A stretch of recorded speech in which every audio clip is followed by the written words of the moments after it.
नमस्कार, मी नितीन पाटील मुळे number 1 news channel प्रस्तुत गरजा महाराष्ट्र माझामध्ये आपणा सर्वांचे हार्दिक स्वागत करतो। बघूया आजच्या ठळक बातम्या।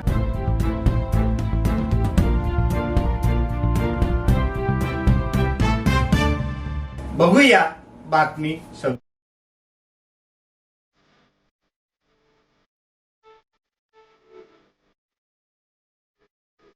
शहरात गॅस सिलेंडर मुबलक प्रमाणावर उपलब्ध असतानाही काही अफवांवर विश्वास ठेवून नागरिक मोठ्या संख्येने गॅस एजन्सीवर गर्दी करत असल्याचे चित्र दिसत आहे। अचानक वाढलेल्या गर्दीमुळे एजन्सी धारकांची मोठी तारांबळ उडाली असून परिस्थिती नियंत्रणात ठेवण्यासाठी पोलिसांची मदत घ्यावी लागत आहे। अशीच गर्दी वलगाव येथील नितेश गॅस एजन्सीवर पाहायला मिळाली। नागरिकांनी अफवांवर विश्वास न ठेवता संयम बाळगावा आणि गॅसचा पुरवठा सुरळीत सुरू असल्याचे प्रशासनाकडून सांगण्यात येत आहे। दरम्यान या घटनेचा आढावा नंबर 1 न्यूज चॅनलने घेत नागरिकांना अफवांपासून दूर राहायचे आवाहन सुद्धा केले आहे। कोणत्याही प्रकारच्या अफवांवर लोकांनी कृपया विश्वास ठेवू नये। बाजारात सिलेंडर आहे, कंपनीकडे सिलेंडर आहे आणि सिलेंडरचा पुरवठा पद्धतशीरपणे होत आहे। आम्हाला साथ द्या। तुमची साथ असेल तर आम्ही आणि तुम्ही सगळे मिळून व्यवस्थितपणे हे जे थोडंफार संकट आलेलं आहे त्याला व्यवस्थितपणे आपण यशस्वीरित्या फेस करू शकतो।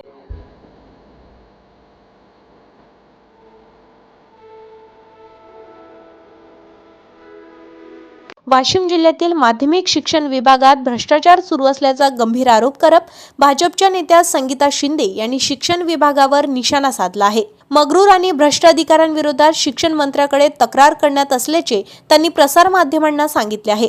संगीता शिंदे यांनी आरोप केला आहे की वाशिमच्या माध्यमिक शिक्षण विभाग हा भ्रष्टाचाराचे कुरण बनला आहे। शिक्षकांच्या किरकोळ कामांसाठीही अधिकाऱ्यांकडून पैशाची मागणी केली जात असल्याचा प्रकार समोर आला आहे। त्यांनी सांगितले की शालार्थ अडचणीसाठी आवश्यक असलेल्या शिफारस पत्रासाठी शिक्षणाधिकारी मंगल धुपे यांनी शिक्षक भारत टोनसर यांच्याकडून 50,000 रुपयांची मागणी केल्याचा आरोप आहे। ही मागणी पूर्ण न केल्यामुळे संबंधित शिक्षकाचे काम गेल्या 4 महिन्यापासून प्रलंबित ठेवण्यात आल्याचेही त्यांनी यावेळी सांगितले। या प्रकरणाची सखोल चौकशी करून दोषी अधिकाऱ्यांवर कठोर कारवाई करावी अशी मागणी करत लवकरात लवकर याबाबत शिक्षण मंत्र्याकडे औपचारिक तक्रार करणार असल्याचे संगीता शिंदे यांनी स्पष्ट केले। माध्यमिक विभाग भ्रष्टाचाराचे कुरण झालेले आहे। शिक्षकांकडून क्षुल्लक कारणासाठी शिक्षणाधिकारी पैशाची मागणी करतात। असाच प्रकार विनाअनुदानित शिक्षक भारत टोनचर यांच्यासोबत घडलेला आहे। भारत टोनचर यांना शालार्थ आयडीसाठी शिफारस पत्र पाहिजे होते। त्या शिफारस पत्रासाठी मंगल धुपे या शिक्षणाधिकारी मॅडम यांनी 50,000ची मागणी केली। ती पूर्ण केली नाही म्हणून 4 महिन्यापासून त्यांचं काम तसंच पेंडिंग आहे। काल मी वाशिम जिल्ह्यामध्ये गेली, तिथे मला अनेक शिक्षकांनी ह्याच तक्रारी केल्या। त्यावेळी मी मंगल धुपे या शिक्षणाधिकाऱ्यांना फोन लावला। त्यांची भाषा ही मगरुरीची आणि मुजोर अशी भाषा त्यांनी माझ्यासोबत वापरली। अशा भ्रष्ट अधिकाऱ्यांवर कारवाई व्हायला पाहिजे, त्यांचं निलंबन व्हायला पाहिजे आणि त्यांची चौकशी लागावी यासाठी राज्य शिक्षण मंत्री पंकजी भोयर यांच्याकडे त्वरित मी तक्रार करणार आहे।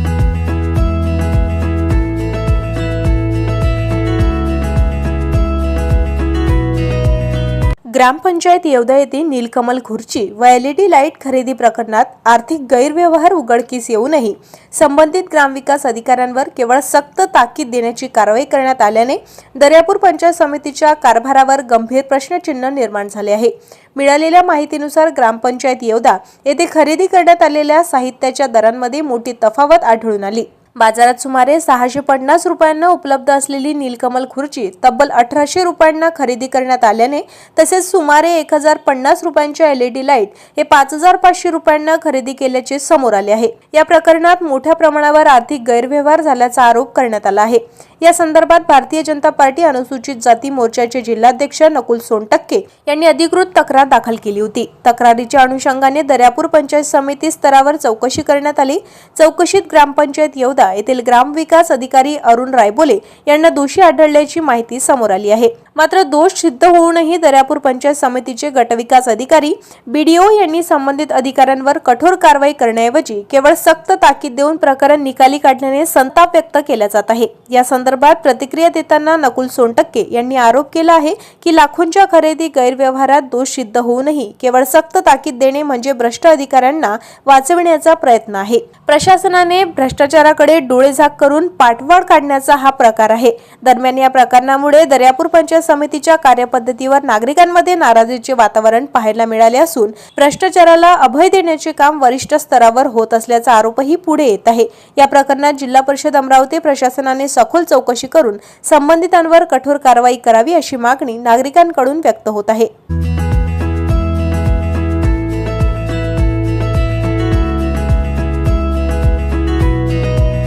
सुपर स्पेशालिटी हॉस्पिटल अमरावती येथे 69वी किडनी प्रत्यारोपण शस्त्रक्रिया पूर्ण करण्यात आली आहे। सदर रुग्ण हा काही महिन्यांपासून किडनी आजाराने त्रस्त असल्याने त्यासाठी बाहेर उपचार पद्धती चालू होती व काही महिन्यांपासून डायलिसिस करत होता। तेव्हा डॉक्टरांनी रुग्णास व त्याच्या कुटुंबियास किडनी प्रत्यारोपण विषयी माहिती दिली व विभागीय संदर्भ सेवा रुग्णालय अमरावती येथे महात्मा ज्योतिराव फुले जनआरोग्य योजनेच्या माध्यमातून होत असलेल्या यशस्वी व विनामूल्य शस्त्रक्रिया यासाठी रुग्ण विविध जिल्ह्यातून नव्हे तर इतर राज्यातून सुद्धा येत असताना याविषयी माहिती दिली आहे। तेव्हा आज रुग्णालयात झालेले 69वे किडनी प्रत्यारोपण हे 28 वर्षीय रिंकू देवानंद वासनिक याची शस्त्रक्रिया यशस्वीरित्या पूर्ण करण्यात आली आहे। सदर रुग्ण हा अमरावती येथील रहिवासी असून मागील काही महिन्यांपासून डायलिसिस चालू होते। मात्र डायलिसिसवर यावर दीर्घकाळ उपाय नसून हा होणारा त्रास बघून किडनी प्रत्यारोपण यावरील योग्य उपाय केले असे जेव्हा डॉक्टरांनी सांगितले त्यावेळी मुलाच्या पुढील भविष्याचा विचार करून वडील देवानंद देविदास वासनिक वय वर्ष 55 यांनी एक किडनी आपला मुलगा रिंकू याला देण्याचा निर्णय घेतला व आपली एक किडनी रिंकूला देऊन त्याला नवीन जीवनदान दिले।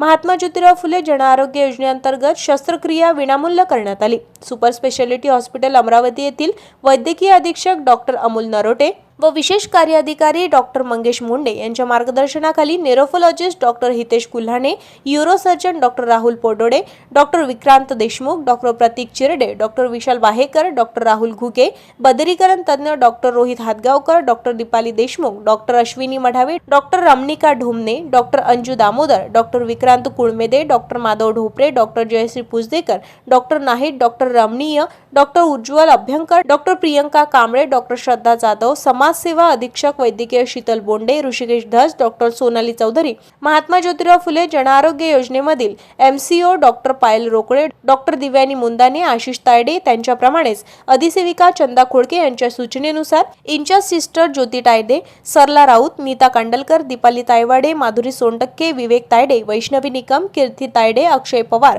माधुरी खेरडे, ओम महल्ले, अनु वडे, योगीश्री पडोळे, वैशाली ढोबळे, विशाखा बरवान, निलेश आत्राम इत्यादींचे किडनी प्रत्यारोपण शस्त्रक्रियेमध्ये विशेष सहकार्य होते।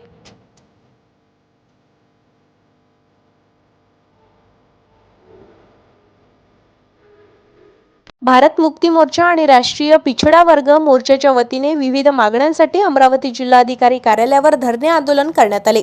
या आंदोलनात ओबीसींसाठी जातीनिहाय जनगणना तात्काळ रद्द करण्यात यावी, पेसा कायद्याची प्रभावी अंमलबजावणी करावी, तसेच 2011 पूर्वी नियुक्त झालेल्या शिक्षकांना TET परीक्षेतून सूट देण्यात यावी अशा प्रमुख मागण्या करण्यात आल्या। आंदोलनकर्त्यांनी शासनाने या मागण्यांकडे गांभीर्याने लक्ष देऊन तातडीने निर्णय घ्यावा, अन्यथा पुढील काळात तीव्र आंदोलन छेडण्याचा इशाराही दिलाय। यावेळी भारत मुक्ती मोर्चा व राष्ट्रीय पिछडा वर्ग मोर्चाचे पदाधिकारी व कार्यकर्ते यावेळी मोठ्या संख्येने उपस्थित होते। आजची कत्तल होते ही जी बाब आहे ही फक्त भावनिक बाब आहे। ज्या पद्धतीने ते लोकांना सांगतात, ज्या पद्धतीनं केंद्र सरकार आताच्या तारखेला अडाणी आणि अंबानीला मोठमोठे सद्देव असो जे जंगल आहे ते देत आहे, त्यावेळेस झाडाची कत्तल होत नाही का? कत्तल होते, पण मात्र ईव्हीएम कशासाठी देत आहे? कारण की ईव्हीएमच्या माध्यमातून फक्त आणि फक्त बीजेपीला आणि काँग्रेसला निवडून यायचं आहे, म्हणून याची म्युच्युअल अंडरस्टँडिंग आहे। म्हणून ते लोक ईव्हीएमला ठेवण्यासाठी भावनिक मुद्दे समोर करून आम्हा लोकांना गुमराह करत आहेत। ताज्या घडामोडी आणि आपल्या शहरातील बातम्या बघण्यासाठी नंबर 1 न्यूज चॅनलला सबस्क्राईब करा, शेअर करा, आपल्या प्रतिक्रिया कॉमेंट बॉक्समध्ये द्या.